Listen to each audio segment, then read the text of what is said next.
ಎಲ್ಲರಿಗೂ ನಮಸ್ಕಾರ. ನೀವು ನೋಡ್ತೀರಾ ಆಕಾಶ್ ಪಾಟೀಲ್ ಯೂಟ್ಯೂಬ್ ಚಾನಲ್. ಇವತ್ತಿನ ಕ್ಲಾಸಲ್ಲಿ BA 5ನೇ ಸೆಮಿಸ್ಟರ್ನಲ್ಲಿ ಬರ್ತಕ್ಕಂತಹ ಪೊಲಿಟಿಕಲ್ ಸೈನ್ಸ್ DSC 11 ಕರ್ನಾಟಕ ಸರ್ಕಾರ ಮತ್ತು ರಾಜಕೀಯ ಅಂತಕ್ಕಂಥದ್ದು. ಇದರಲ್ಲಿ ಏನಪ್ಪಾ ಅಂತಂದ್ರೆ 2 ಅಂಕದ ಪ್ರಶ್ನೆಗಳು, 5 ಅಂಕದ ಪ್ರಶ್ನೆಗಳು ಹಾಗೂ 10 ಅಂಕದ ಪ್ರಶ್ನೆಗಳು ಏನಪ್ಪಾ ಅಂತಂದ್ರೆ ಯಾವ ರೀತಿ ಈ ಒಂದನೇ ಅಧ್ಯಾಯದಲ್ಲಿ ಕೇಳಬಹುದು ಅಂತಕ್ಕಂಥದ್ದು ನೋಡೋಣ. ಮೊದಲನೇದಾಗಿ 2 ಅಂಕದ ಪ್ರಶ್ನೆಗಳು.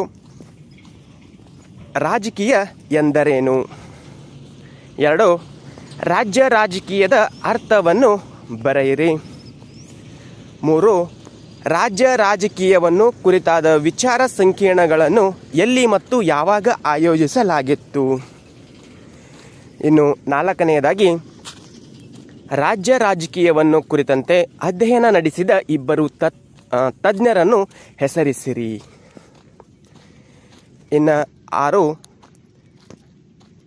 ರಾಜ್ಯ ರಾಜಕೀಯದ ಬಲವರ್ಧನೆಗೆ ಕಾರಣವಾದ 3 ಅಂಶಗಳನ್ನು ಬರೆಯಿರಿ. ರಾಜ್ಯ ರಾಜಕೀಯವು ಕಾಂಗ್ರೆಸ್ ವಿರೋಧದ ಫಲ ಹೇಗೆ ಅಂತಕ್ಕಂಥದ್ದು.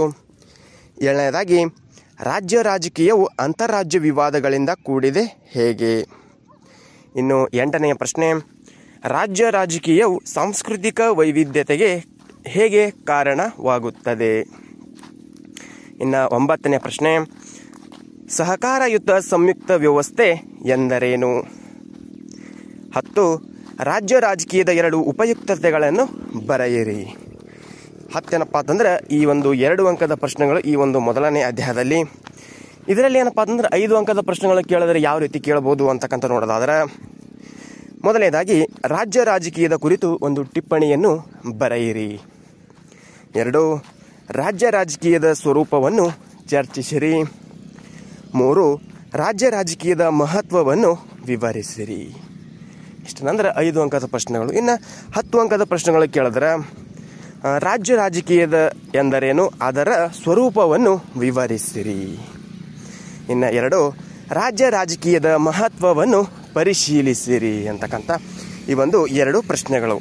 ಇಷ್ಟೇನಪ್ಪ ಅಂತಂದ್ರೆ ಈ ಕರ್ನಾಟಕ ಸರ್ಕಾರ ಮತ್ತು ರಾಜಕೀಯ ಪೊಲಿಟಿಕಲ್ ಸೈನ್ಸ್ DSC 11ನಲ್ಲಿ ಬರ್ತಕ್ಕಂತಹ ಮೊದಲನೇ ಅಧ್ಯಾಯದಲ್ಲಿ ಯಾವ ರೀತಿ ಕೇಳಬಹುದು ಅಂತಕ್ಕಂಥದ್ದು ನೋಡಿದೆ ಅಂತ ಹೇಳ್ಬೋದು. ಇಷ್ಟೇನಂದ್ರೆ ಇವತ್ತಿನ ಕ್ಲಾಸಲ್ಲಿರುವಂಥ ಮಾಹಿತಿ. ಇದೇ ರೀತಿ ಪ್ರತಿದಿನ ವಿಡಿಯೋ ನೋಡ್ಬೇಕಂತಪ್ಪ ಅಂತಂದ್ರೆ ನಮ್ಮ ಯೂಟ್ಯೂಬ್ ಚಾನಲ್ ಸಬ್ಸ್ಕ್ರೈಬ್ ಮಾಡ್ಕೊಂಡು ಬೆಲ್ ಪ್ರೆಸ್ ಮಾಡಿದ ಜೊತೆಗೆ ಆಲ್ ಅಂತ ಸೆಲೆಕ್ಟ್ ಮಾಡಿದಾರಪ್ಪ ಅಂತಂದ್ರೆ ನಾವು ಪ್ರತಿದಿನ ವಿಡಿಯೋ ನೋಟಿಫಿಕೇಶನ್ ತಲುಪುತ್ತದೆ ಅಂತ ಹೇಳ್ತಾ ಇವತ್ತಿನ ಕ್ಲಾಸ್ ಮುಗಿಸ್ತಾ ಇದ್ದೀವಿ. ಮತ್ತೆ ಮುಂದಿನ ಭಾಗದಲ್ಲಿ ಭೇಟಿಯಾಗೋಣ. ಧನ್ಯವಾದಗಳು.